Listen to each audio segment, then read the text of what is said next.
Kakinada parliament సభ్యునిగా మరి తెలుగుదేశం పార్టీకి రాజీనామా చేసి ఈరోజే కాసేపటి క్రితం వైఎస్ఆర్ కాంగ్రెస్ పార్టీలో వైఎస్ జగన్మోహన్ రెడ్డి గారి యొక్క సమక్షంలో మరి ఇతర పెద్దలు ముఖ్యంగా విజయసాయి రెడ్డి గారు, బొత్స సత్యనారాయణ గారు, ఐవి సుబ్బారెడ్డి గారు వీరందరి సమక్షంలో మరి నా కార్యకర్తల సమక్షంలో ఈరోజు వైఎస్ఆర్ కాంగ్రెస్ పార్టీలో నేను జాయిన్ అవ్వడం జరిగింది. ప్రధానంగా ఈరోజు ఎన్నికలు వస్తున్నటువంటి సందర్భంలో సహజంగా ఎన్నికల్లో పోటీ చేసేటువంటి అభ్యర్థులు వారి వారి యొక్క మరి ఉన్నటువంటి ఏదైతే అసెంబ్లీ కానీ పార్లమెంట్ స్థానాల నుంచి పోటీకి తయారవడం సహజం. అలాగే నేను కాకినాడ పార్లమెంట్ సభ్యునిగా గత 5 సంవత్సరాలుగా తెలుగుదేశం పార్టీ ఫ్లోర్ లీడర్గా పనిచేయడం జరిగింది. నా యొక్క ఎన్నికల సభ్యత్వానికి వస్తే మరి నా విషయంలో ఘోరాతి ఘోరంగా తెలుగుదేశం పార్టీ అన్యాయం చేయడం జరిగింది. ఎందువల్లంటే మా కుటుంబ నేపథ్యంలో సహజ సిద్ధంగా మరి ప్రజల పక్షాన ప్రజల కోసం పనిచేసేటువంటి కుటుంబం మాది మా ఏరియాలో. అటువంటి నన్ను చాలా ఘోరంగా నిర్లక్ష్యం చేయడం జరిగింది తెలుగుదేశం పార్టీ. నేను ఎంతో కమిట్మెంట్తో పనిచేసేటువంటి ఒక కార్యకర్తగా, ఒక రాజకీయ నాయకుడిగా గత 2004లో డాక్టర్ వైఎస్ రాజశేఖర రెడ్డి గారి యొక్క ఆయన మంత్రివర్గంలో మరి ముఖ్యంగా ఆయన యొక్క ఆయన యొక్క శాసనసభలో నేను ఒక సభ్యునిగా పనిచేయడం జరిగింది. మరి అంత వైఎస్ రాజశేఖర రెడ్డి గారి దగ్గర పనిచేసినటువంటి నాకు మరి ఈరోజు తెలుగుదేశం పార్టీ చేసినటువంటి అన్యాయం ఇది. అలాగే 2009లో కూడా నేను శాసనసభకు 2వసారి ఎన్నికవడం, 2009లో రాష్ట్ర కేబినెట్ మంత్రిగా ఉమ్మడి రాష్ట్రానికి పనిచేయడం జరిగింది.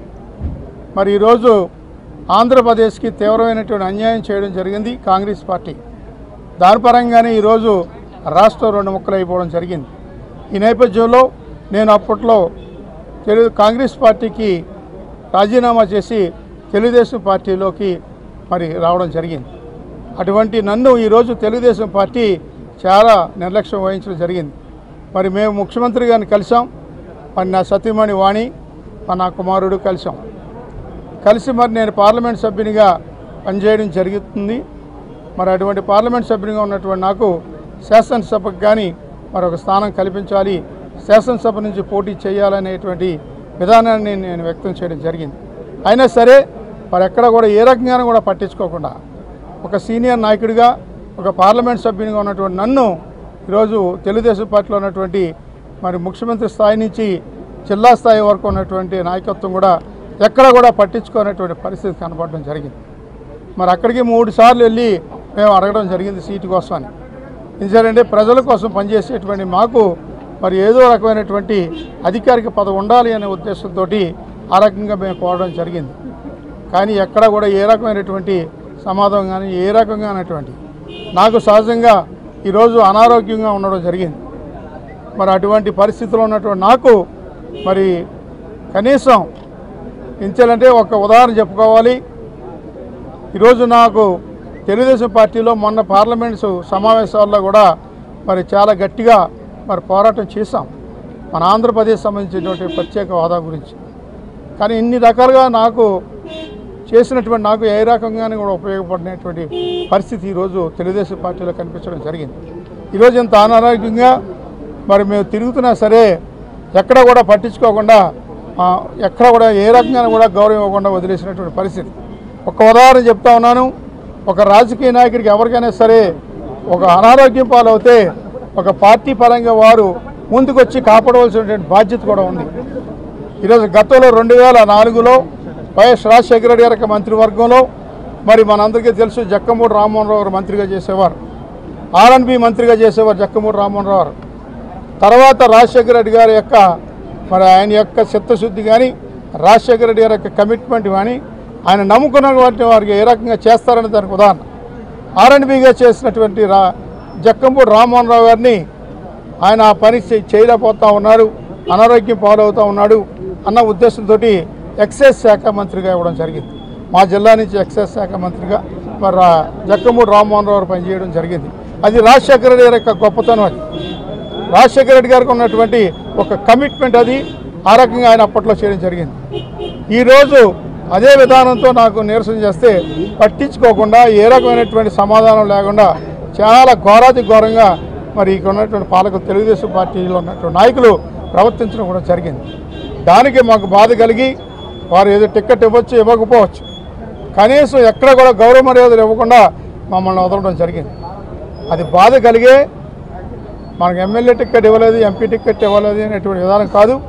అది వారు చూపించినటువంటి ఆ యొక్క చిన్నతనానికి మాకు బాధ కలిగి జిల్లా నాయకులు కానీ రాష్ట్ర నాయకులు కానీ ఏ ఒక్కరు కూడా మమ్మల్ని గౌరవించినటువంటి పరిస్థితి కనపడకే ఈరోజు మా కుటుంబ సభ్యుల యొక్క సమక్షంలో మరి తెలుగుదేశం పార్టీకి రాజీనామా చేసి వైఎస్ కాంగ్రెస్ పార్టీలో చేరాలని నిర్ణయం తీసుకుని ఈరోజు జాయిన్ అవ్వడం జరిగింది.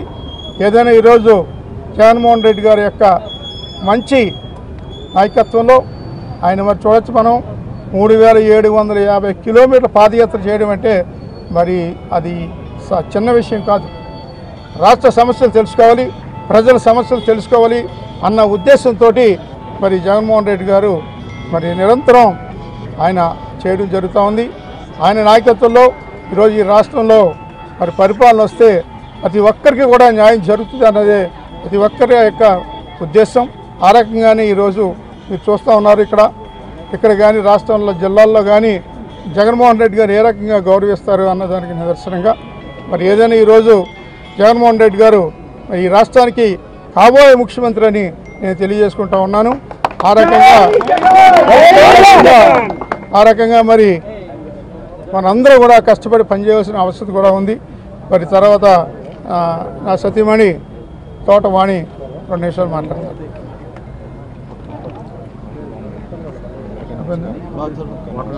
అందరికీ నమస్కారం అండి. నేను ఈరోజు వైఎస్ఆర్ కాంగ్రెస్ పార్టీలో పెద్దలు విజయసాయి రెడ్డి గారు, గోరపూడి చంద్రశేఖర్ రెడ్డి గారు, బొత్స సత్యనారాయణ గారు వాళ్ళ సారథ్యంలోనే మేము వైఎస్ఆర్ కాంగ్రెస్ పార్టీలో జాయిన్ అవ్వడం జరిగింది. జగన్ గారి సమక్షంలో జాయిన్ అవ్వడం జరిగిందండి. ఇది ఎంతో శుభసూచకంగా నాకు అనిపిస్తుంది.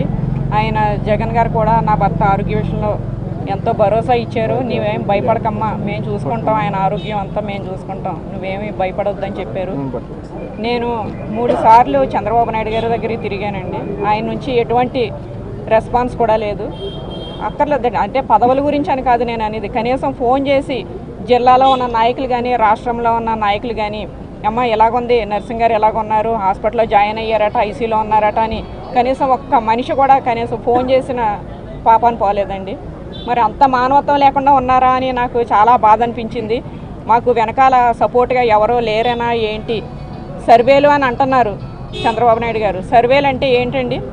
అంటే భూ కబ్జాలు చేసిన వాళ్ళకి, మైనింగ్లు మింగిన వాళ్ళకి, అక్రమంగా దందాలు చేసిన వాళ్ళకి, సెటిల్మెంట్ చేసిన వాళ్ళకి నా సర్వేల్లో సీట్లు అంటే ఇలాగా నర్సింగ్ గారిలో సిన్సియర్గా ఉన్న వాళ్ళకి ఇవ్వరా, వాళ్ళు ఏమీ కేటాయించరా? మాకు పదవుల గురించి కాదండి, కనీసం వాళ్ళ నుంచి ఒక ఇంత భరోసా కూడా మాకు ఇవ్వలేదు వాళ్ళు. కానీ ఎందుకు ఈ రకంగా మేము ఈరోజు పార్టీ మారవలసి వచ్చిందంటే మమ్మల్ని నమ్ముకున్న కార్యకర్తలు ఉన్నారు, మమ్మల్ని అభిమానించే కార్యకర్తలు ఉన్నారు, వాళ్ళంతా ఎక్కడ అన్యాయం అయిపోతారని చెప్పి మేము ఈ రకమైన నిర్ణయం తీసుకోవాల్సి వచ్చింది. ఇది ఎంతో మంచి నిర్ణయం అని మాకు నిజంగా చాలా ఇప్పుడు అనిపిస్తుంది. నాకు ఈ జగన్మోహన్ రెడ్డి గారి సమక్షంలో ఆయన ఇచ్చిన మాటల యొక్క భరోసాను చూస్తుంటే అనిపించింది మేమేమీ తప్పుడు స్టెప్ వేయలేదు, చాలా మంచి నిర్ణయం తీసుకున్నామని నాకు ఎంతో ధైర్యం వచ్చిందండి ఇప్పుడు ఇక్కడికి వచ్చిన తర్వాత. బొత్స సత్యనారాయణ గారు నిజంగా ఆయన నాకు తండ్రి తర్వాత తండ్రిలాగా ఆయన మా వెనకాల ఉండి ఆయన నడిపించారు. అమ్మ మేము ఉన్నాం, ఆయన సైకలాజికల్గా ఫీల్ అవుతున్నారు నర్సింగ్ గారు, ఎవరో లేరు అని ఆయనలో ఎక్కువ ఆ ఫీలింగ్ ఎక్కువ ఉంది. ఏం భయపడవద్దు, ఇక్కడికి రండి, మేమందరం ఉన్నాం, మేము చూసుకుంటాం, మీకు ఏ భయం వద్దు, మీ భర్తని జాగ్రత్తగా చూసుకునే బాధ్యత మాది ఆయన ఎంతో నమ్మకం మాకు కలిగించారు. కనీసం ఇన్నాళ్ళు 5 ఏళ్ళు ఆయన కష్టపడి ఆరోగ్యాన్ని కూడా లెక్క చేయకుండా పార్లమెంట్లో అంత కష్టపడినా ఒక్క ఎంపీ కానీ ఎమ్మెల్యేలు కానీ మంత్రులు కానీ పెద్దలు కానీ ఎవరు కూడా ఫోన్ కాల్ లేదండి. ఏంటి ఎలాగుందమ్మా నర్సింగ్ గారికి ఎలాగుందా అని ఫోన్ కాల్ లేదు.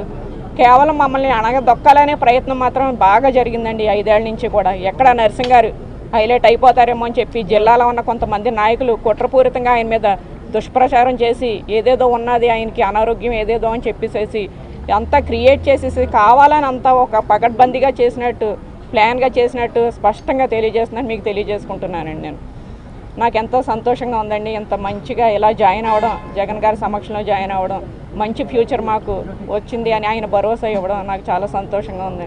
థ్యాంక్ యూ అండి. Thank you. మీకు పెద్దలందరికీ థ్యాంక్స్ చెప్పుకుంటున్నాను.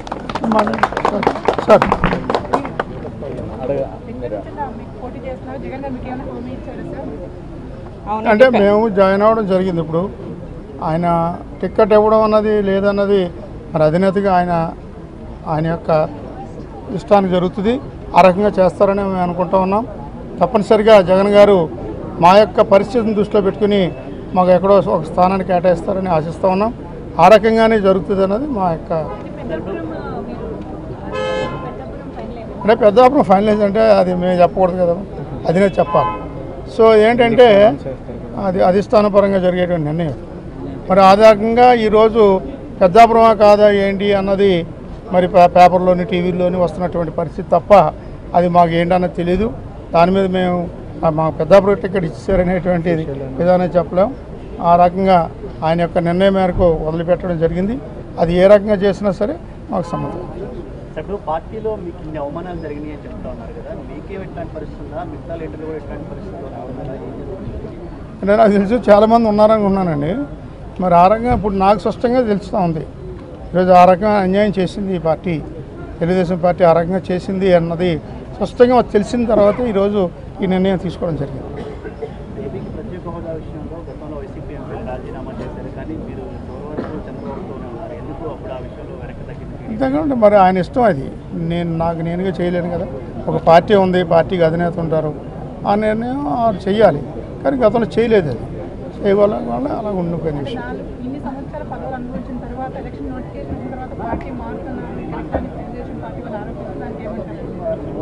అదే లేదమ్మా, పదవి అనుభవించడం అంటే ప్రజలు మాకు ఇచ్చినటువంటిది. ప్రజల పరంగా వచ్చినటువంటి పదవి అది. మేము ఆ రకంగా వచ్చినటువంటి ఆ పదవి ద్వారా మేము న్యాయం చేసాం.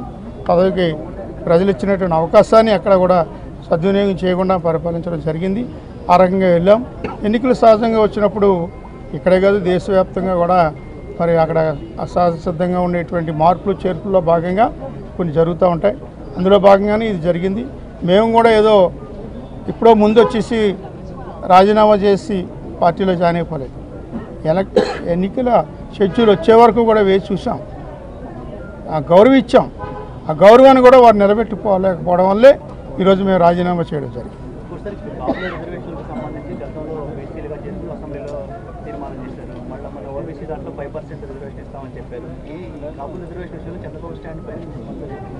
అంటే మరి అది గవర్నమెంట్ ఆఫ్ ఇండియాకి వెళ్ళిపోయింది. అది కాపు రిజర్వేషన్ అన్న దానికి సంబంధించిన సబ్జెక్ట్.